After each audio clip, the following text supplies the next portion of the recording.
all settled in, the volume just right? No need to worry, I won't be playing any audural cheap tricks just yet. Perhaps when we get a bit more toward horror. Pardon the mess, still trying to organize things just a bit.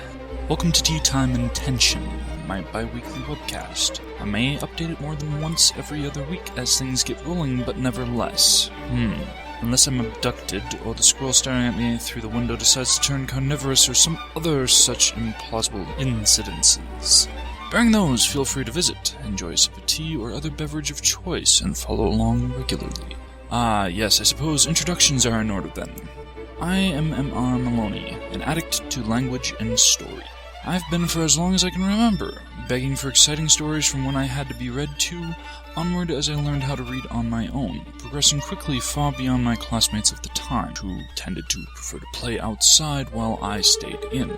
By 5th grade, I was reading works such as The Hobbit, Jumper, The Caves of Steel, Mid-Flinks, Tunnel in the Sky, The Color of Magic, and countless others. I went to my local library at least once every 2 weeks with at least 10 books, usually more. I was too young to realize then what a terrible tragedy had occurred. I was hooked!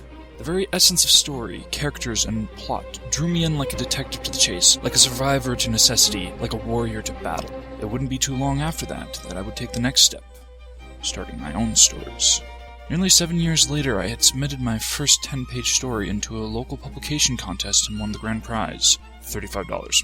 Looking back, that was the first time I'd actually thought I could become an author. I'd written ideas down for years, but other than for school, never pushed myself to make them more than that. I threw myself into the notion, quickly expanding my conceptual material and snippets of text into concrete plots. Now at the time of this upload, I'm 28, and I'm continuing to work on my various novels and series, scripting comics for First Taste Multimedia, and working on other various projects, including the Fair Ad system.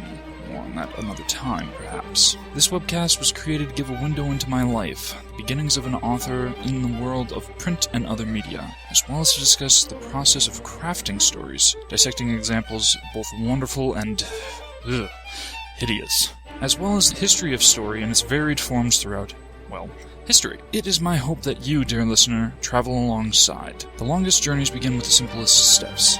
Let's take them together, shall we?